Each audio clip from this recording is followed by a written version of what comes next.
Et donc, la dernière table ronde, on va boucler la boucle. On avait commencé avec la data. Et ben, on va terminer avec la data. On avait commencé avec le stockage. On va finir avec le stockage. Je vais inviter Johan Berouk de CIRES et Maxime Payot de Castle IT à nous rejoindre pour cette dernière table ronde. Le cloud face au défi de la responsabilité environnementale. Parce que le cloud est souvent pointé du doigt. Merci, messieurs, de me rejoindre. Alors, c'est pas forcément facile. Vous n'êtes pas là pour défendre le cloud en général ou les data centers, mais plutôt pour nous raconter un peu votre expérience, votre point de vue, l'engagement de vos entreprises respectives sur ces sujets. Maxime, est-ce que tu peux commencer par nous présenter ce que fait Castle IT et comment Castle IT se distingue un peu dans le paysage Ouais, très bien. Bonjour à tous. Du coup, Castle IT, on a deux métiers de base. C'est le data center. Donc là, c'est un bâtiment sécurisé. On va apporter du mètre carré avec de l'électricité, de la climatisation redondée. Ça, c'est le premier métier. Et le deuxième métier, ça va être de l'infrastructure en tant que service. Du coup, là, c'est de la machine serveur dédiée, machine virtuelle, stockage.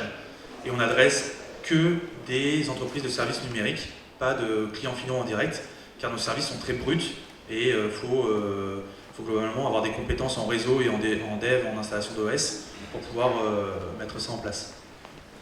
Donc voilà. Très clair. Merci beaucoup. Johan, à ton tour de présenter ton entreprise. Alors bonjour. On est un peu concurrent aussi, malgré qu'on n'adresse pas les mêmes clients en fait. Comme le disait Maxime, nous on adresse les clients en direct, étant donné qu'on a les compétences en interne, justement pour l'accompagnement des sociétés sur l'externalisation de leur système d'information. On garde la partie data center, mais l'accompagnement est aussi très fort. Alors, est-ce que vous pouvez nous dire un peu de quoi on parle concrètement? Parce que les data centers sont souvent pointés du doigt par la consommation énergétique, la ressource en eau, les circuits de refroidissement, etc. Pourquoi c'est justement si problématique? Pourquoi? C'est vraiment lié à la consommation. Et puis, en fait, si on prend notre exemple, lors de la conception du data center, on a essayé de réfléchir justement en amont à tout ce qu'on pouvait mettre en place pour pallier et justement diminuer la consommation électrique, parce que c'est vraiment ça la problématique. Donc, alors qu'est-ce qu'on a fait? On a déjà réfléchi sur les flux d'air. Bon, c'est très courant maintenant, mais avec des systèmes de couloir chaud, couloir froid, je ne vais pas rentrer dans les détails, mais ce qui permet d'optimiser vraiment les flux d'air et donc la déperdition. Donc ça, c'est le premier point. Il y a le second point, nous, ce qu'on a souhaité faire, c'est de prendre un système de refroidissement qui était différent. Ça s'appelle le free cooling, on a été les premiers en Europe à l'utiliser, dans les premiers en France, pardon, à l'utiliser.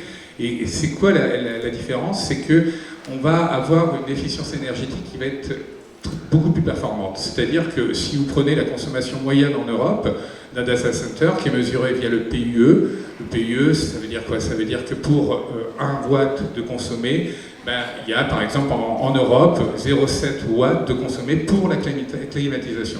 Nous, avec ce système de refroidissement, donc, qui coûte 3 fois plus cher quand même, ça nous a permis d'atteindre donc 1,19 et donc de diminuer très fortement la consommation liée à la climatisation pour le refroidissement des machines. Puis après, il y a d'autres indicateurs. Il y a le WUE, qui est la consommation d'eau. Justement, ces systèmes, à la différence d'une climatisation standard, utilisent de l'eau.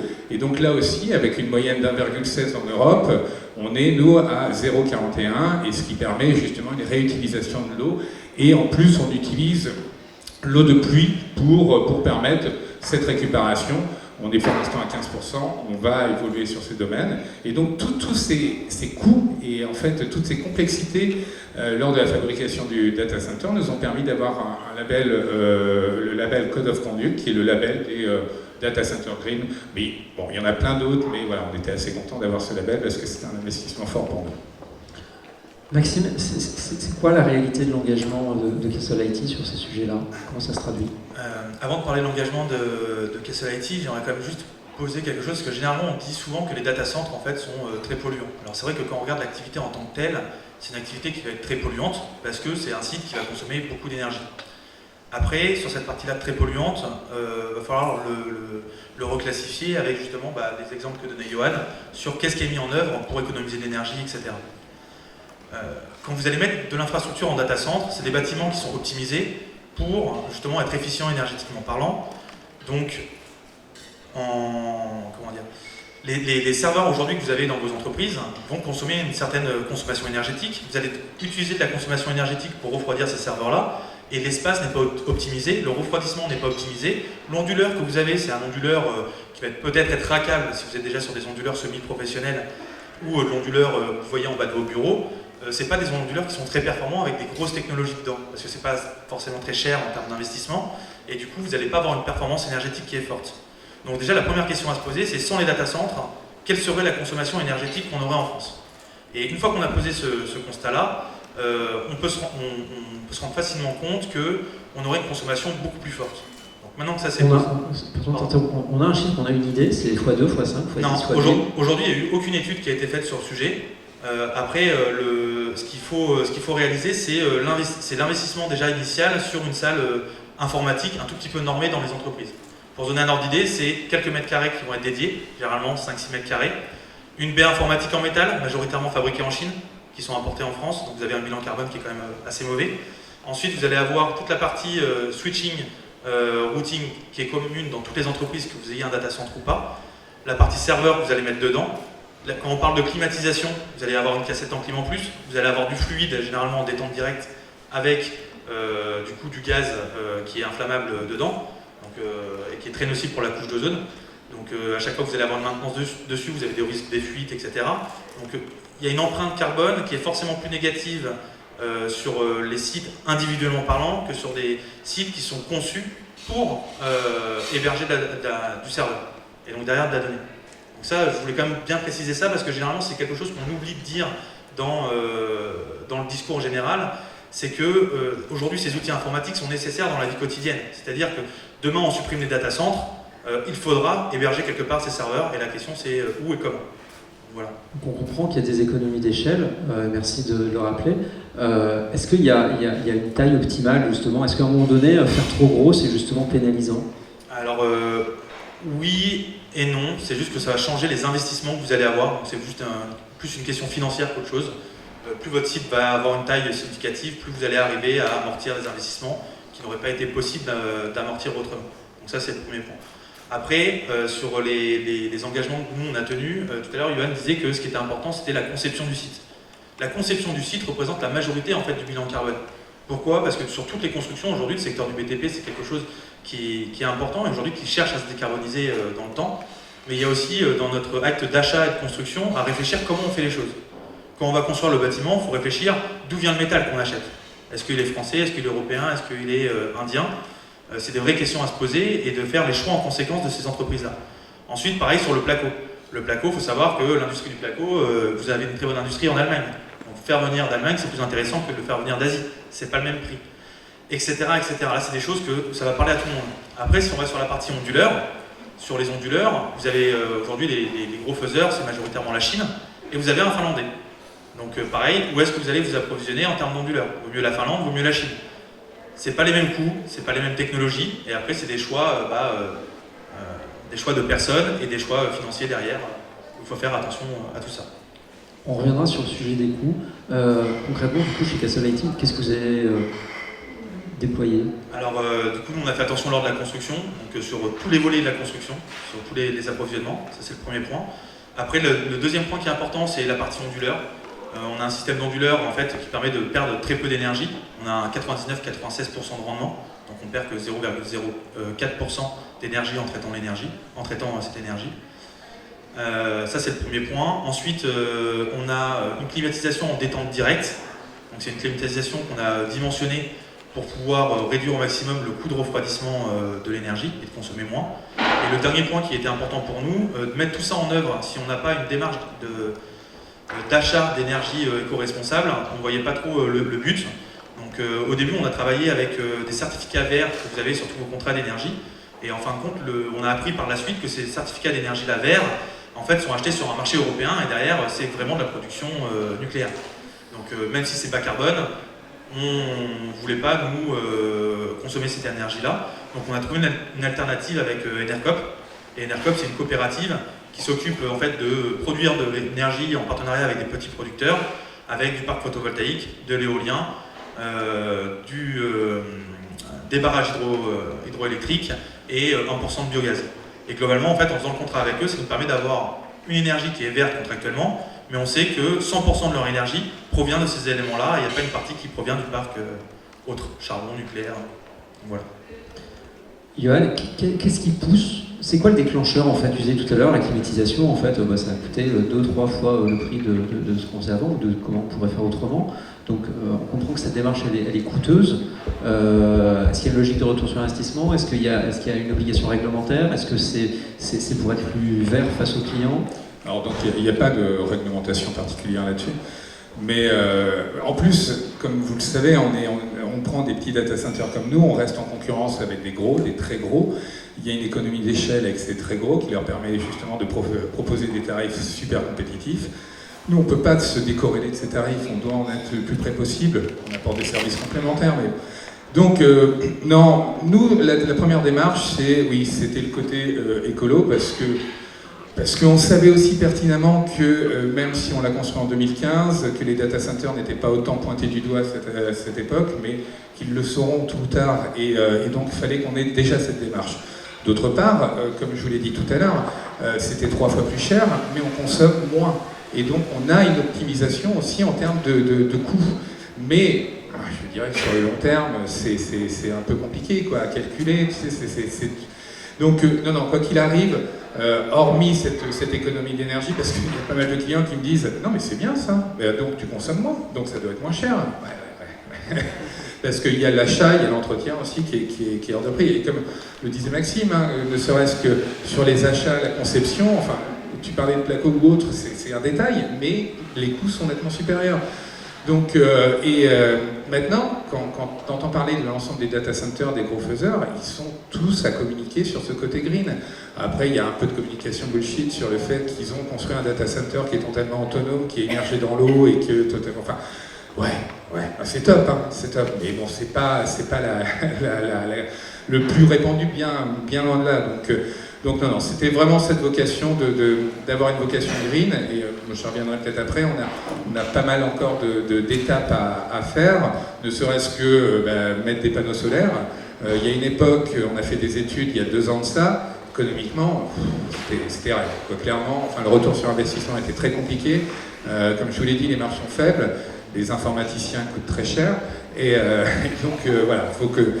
Et là, clairement, depuis peu, c'est marrant, ça devient, là, on a calculé, on pourrait avoir un retour sur investissement en mettant l'ensemble de panneaux solaires sur le toit, plus de parking, ça correspondrait à 30% de notre consommation, et avoir un retour sur investissement en 3 ans. Donc... Oui, tout à fait, parce qu'en fait, du coup, tout le monde est concerné ici. Il y a une augmentation du coût de cette énergie. Globalement, en prix d'achat, on était autour des 50 euros le mégawattheure. Aujourd'hui, nous, on tourne à 250 euros le mégawattheure. Je ne sais pas pour vous. Mais effectivement, quand on voit cette augmentation-là, on peut aller du coup sur des investissements comme ça. Donc, la fluctuation du marché, c'est un bien pour un mal. C'est bien parce qu'on va pouvoir aller investir sur des choses moins carbonées. Et c'est un mal parce que sur le moment T, faut faire face à ces coûts-là, faire des répercussions tarifaires sur les clients, et c'est jamais facile. Tout en sachant que, je ne sais pas si tu as vu, quand des clients des concurrents tels qu'OVH disent qu'ils ne feront pas d'augmentation.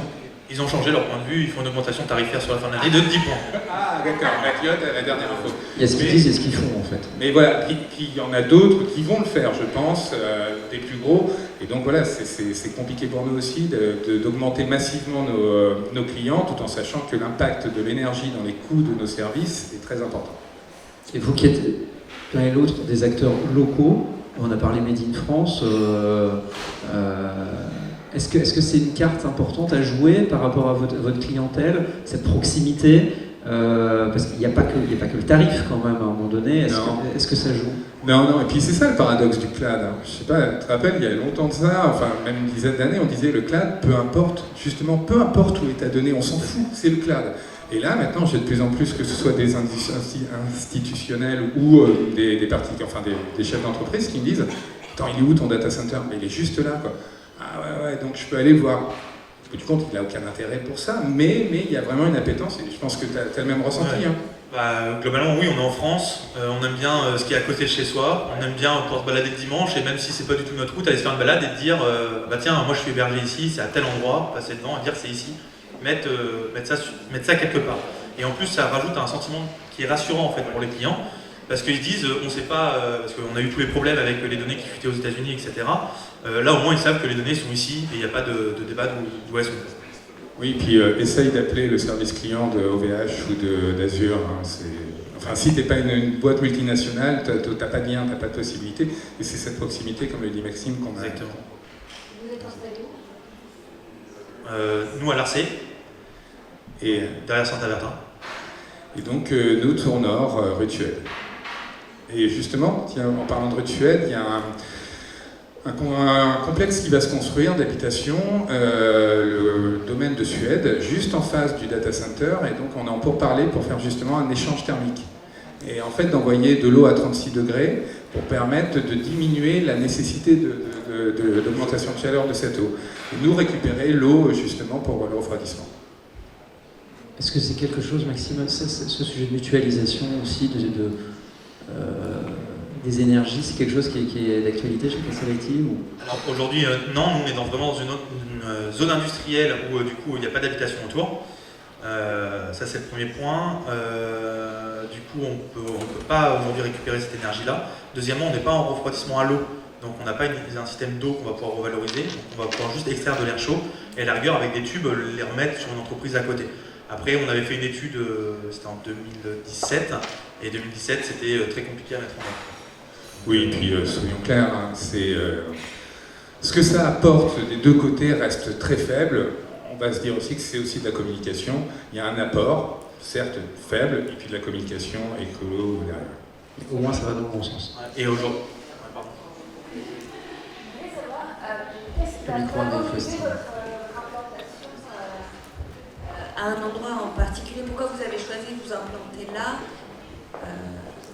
Alors, pour deux raisons. Les équipes, vu qu'on est une quarantaine de personnes, la proximité des équipes techniques, donc on est basé à Tours Centre, bon, j'ai délocalisé une partie des équipes au data center, et puis tout ce qui va être la capacité énergétique, ça c'est un point, mais surtout capacité télécom. C'est-à-dire que, vous savez, si on propose ce service data center, c'est pour avoir quelque chose de résilient. Et qu'est-ce qui est le premier problème? Un des premiers problèmes, c'est l'arrivée Internet. Et combien de fois ça nous est arrivé, pelleteuse, et puis bon, avant que ça revienne, ça met beaucoup de temps, donc on a plein d'arrivées d'Internet différentes qui arrivent avec des cheminements différents qui arrivent au data center, et c'était ce point particulier qui nous a fait choisir Tours Nord. Du coup, pour l'Arcé, premièrement, c'est la capacité énergétique qu'il y avait sur cette zone industrielle-là. Ça, c'est déjà un premier point. Deuxième point, il y a aussi un respect des risques que vous avez au niveau du territoire. Aujourd'hui, vous avez la plateforme GeoRisque qui permet de répertorier tous les risques environnement à un territoire. Aujourd'hui, c'est très pratique. En 2015, ça n'existait pas, donc il fallait faire cette recherche manuellement. C'était beaucoup plus long. On est sur une zone à sismique très faible, on est sur une zone non inondable sur des crues millénales. Il y a un certain nombre de points à respecter pour pouvoir implanter un data center. Typiquement Tours Nord, je pense que aussi c'est pour ça que ça a été choisi le nord de Tours, parce qu'on est en hauteur sur les plateaux, on n'est pas sur la partie argileuse, pareil que ce soit sur cette partie-là de Tours Nord ou notre partie de l'Arcé. Donc il y a tous ces environnements-là à choisir. Et après, effectivement, c'est une fois que vous avez votre site data center, alors il y a, en tout cas pour nous, ce qu'on avait besoin, c'était d'avoir une multitude d'opérateurs présents sur place. Donc on allait regarder en fait où est-ce qu'il y avait des POP de transit internationaux, on s'est dit où est-ce que la fibre d'opérateurs internationaux passait dans le coin, pour pouvoir après leur demander de venir raccorder notre site. Parce que l'avantage d'un data center, donc vous mutualisez les coûts au niveau énergétique, donc normalement c'est moins cher que chez vous, vous mutualisez vos coûts au niveau aussi connectivité, donc du coup vous allez avoir un marché sur votre site. Et par rapport à ces opérateurs-là qui vont être présents sur site, ils vont essayer d'avoir le plus de clients possible. Donc plus vous allez avoir d'opérateurs, plus vous avez une offre de marché qui est forte, et plus vous allez pouvoir diminuer les coûts pour vos clients et avoir un service stable, garanti. Voilà. Et si vous avez besoin de vous agrandir, vous envisagez de déplacer, de monter de nouveaux data centers ailleurs, ou d'agrandir ceux dans lesquels vous avez déjà investi? Alors Maxime est en avance sur nous là-dessus, il va en ouvrir d'autres. Nous, on a fait le pari de le construire en plusieurs étapes, parce que vous imaginez bien que c'est un investissement très lourd, et on l'a fait en 3 parties. Donc on avait le bloc, c'est une réhabilitation d'un bâtiment, d'un ancien abattoir, et en fait on l'a conçu en 3 blocs. Donc le premier bloc est plein, le deuxième est quasiment plein, on va lancer la construction du 3e bloc. Après, je sais pas. Non, ce que je veux dire, c'est que On ne pourra pas s'étendre là où on est, c'est trop compliqué. Et si vraiment la demande croît, ce sera dans un premier temps des accords avec des partenaires. Voilà. Et autrement, dans un second temps, si la demande est là, oui, reconstruire un autre data center de proximité. Pour nous, on a fait le data center, on a fait un grand site avec du coup 2 parties, une première et une deuxième. Au début, on s'était dit qu'après la première, on allait enchaîner sur la deuxième, mais pour des problématiques de concurrence avec du Google, Amazon, OVH, on a besoin d'avoir de la redondance ailleurs en propre, parce qu'aujourd'hui, on a de la redondance sur des sites parisiens, Equinix PA2, PA4, mais la problématique, c'est que c'est pas nos sites. Donc à chaque fois qu'on doit intervenir, il y a des procédures à respecter, on ne gère pas tout de A à Z, donc c'est un peu plus compliqué. Donc l'idée, c'est plus justement d'aller faire d'autres sites et déployer ça sur d'autres territoires au niveau national. Voilà. Est-ce qu'il y a d'autres questions? Vous évoquez tous les deux le questionnement, l'intérêt grandissant de vos clients sur la proximité. Est-ce que vous avez envisagé ou vous connaissez la labellisation Service France Garantie, qui peut être des choses aussi qui peuvent accélérer vos clients, enfin venir vers vous en fait? En toute sincérité, non. Regardez. D'accord. Très bien. Écoutez, avec plaisir. Ça existe pour la fabrication et ça existe aussi maintenant pour le service. Donc Service France Garantie. Okay. Et ça peut vraiment aider. C'est une labellisation ou c'est plutôt... Je ne connais pas les détails, mais effectivement, à l'origine, c'était vraiment très orienté produit. Et puis, on a un petit peu milité pour dire qu'il n'y a pas que le produit dans la vie. Ouais. Et que le service était aussi beaucoup territorialisé, local, etc.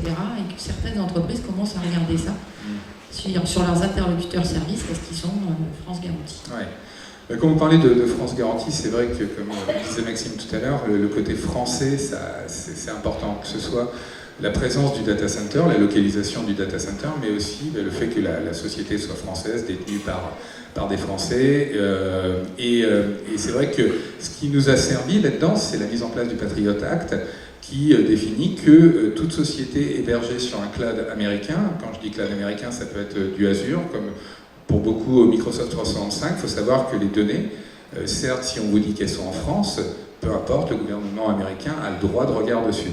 Et c'est vrai que pour beaucoup de sociétés, et puis aussi pas mal d'administrations, de plus en plus, ce côté souverain, entre guillemets, est vraiment prédominant et nous permet justement de prendre un peu de part de marché sur ces énormes parts de marché qu'ont ces gros faiseurs. J'ai une autre question, j'ai le droit. Vous parliez des gros, là, OVH. Est-ce que vous accompagnez une entreprise qui veut aller chez vous?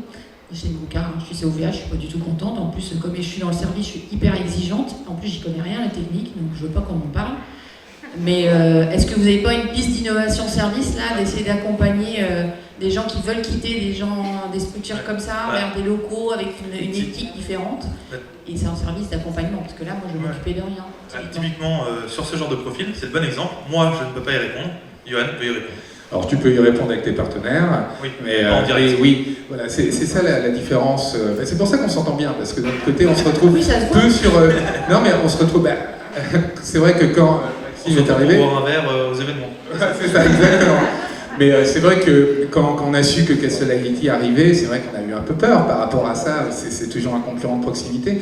Et c'est vrai que, voilà, comme on l'expliquait, on n'apporte pas le même service. Et c'est là, nous, justement, on a toute cette valeur ajoutée d'accompagnement, mais ça me fait mal au cœur des fois, mais on le fait aussi accompagner des clients vers du Microsoft, enfin des data centers américains. Pourquoi? Parce qu'on va rester à notre échelle. On ne peut pas apporter tous les services que ces gros apportent. Par contre, ce qu'on va proposer, c'est à une société d'arriver chez nous, de mettre son infrastructure dans le data center et potentiellement une part de son infrastructure dans d'autres data centers parce qu'il y a des services qui sont proposés chez eux et qui sont plus compétitifs. Et en fait, l'objectif, c'est que pour eux, tout soit transparent, que ce soit un accompagnement entre se déplacer de chez eux dans un data center, peu importe lequel, et que tout tourne de façon totalement transparente avec l'infogérance associée. Donc, l'important, c'est simplifier la vie. Exactement. Donc, si vous me simplifiez la vie, je viens chez vous. Je vais rajouter une autre idée de service.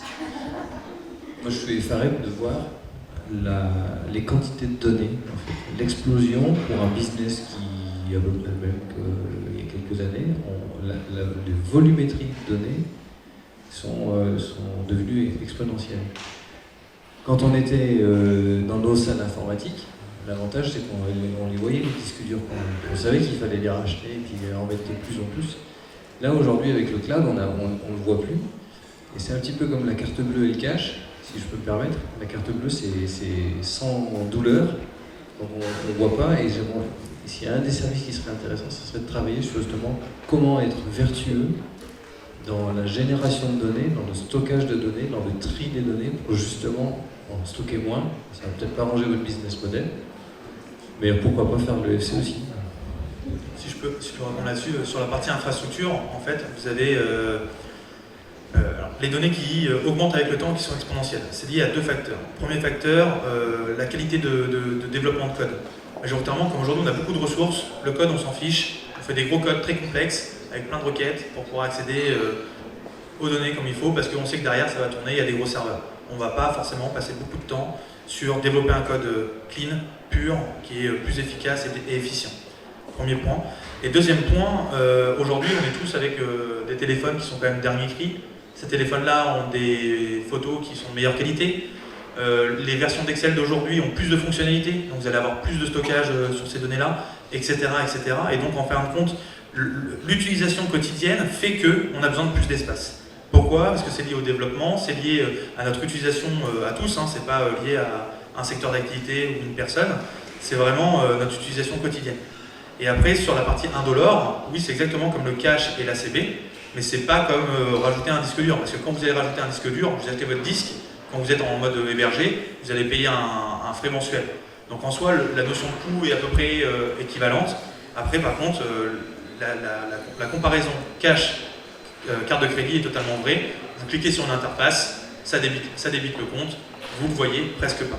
Et c'est tous les intérêts de ces modèles-là aussi, c'est pour aussi un peu pousser à la consommation sur ce genre de choses-là, et pas réfléchir non plus à se dire tiens, on va avoir un nouveau projet à déployer, faut investir 6 000 € dans un nouveau serveur, ah bah tiens, on a un nouveau projet à déployer, c'est combien? 300 € par mois, bon allez c'est bon, on y va. Il n'y a pas les financements à faire, etc. etc. C'est ça, et puis après il faut se dire que entre l'augmentation de la quantité de données et la diminution des coûts de stockage, est-ce que pour une société, il y a un intérêt de payer justement cet accompagnement pour diminuer sa quantité de données? Est-ce que ça va pas coûter plus cher que le stockage, de continuer à stocker massivement du fait que le prix du stockage diminue? Donc d'un point de vue écologique, c'est pas bon, mais d'un point de vue économique, on en est là, hélas. Et après, il faut se dire, vous savez, le monde va vraiment changer, que ce soit avec les différentes convergences de technologies, entre l'intelligence artificielle, entre les ordinateurs quantiques. Et si je prends juste l'exemple d'ordinateurs quantiques, les plus gros à l'heure actuelle, en capacité de stockage, on ne va pas rentrer en détail, mais en RAM, et non pas en ROM, mais peu importe, en fait correspond à la quantité de stockage mondiale à l'heure actuelle sur un ordinateur. Donc ce que je veux vous dire, c'est qu'avec l'évolution des technologies, le stockage ne sera plus un problème. Et donc même si c'est logique ce que vous dites, mais je ne pense pas que ce soit un enjeu à l'heure actuelle et que l'aspect financier n'est pas, l'intérêt financier n'est pas là, hélas. L'enjeu écologique. Merci à tous les deux. On pourra poursuivre cette conversation autour d'un verre. Merci Yoann, merci Maxime. Merci à vous.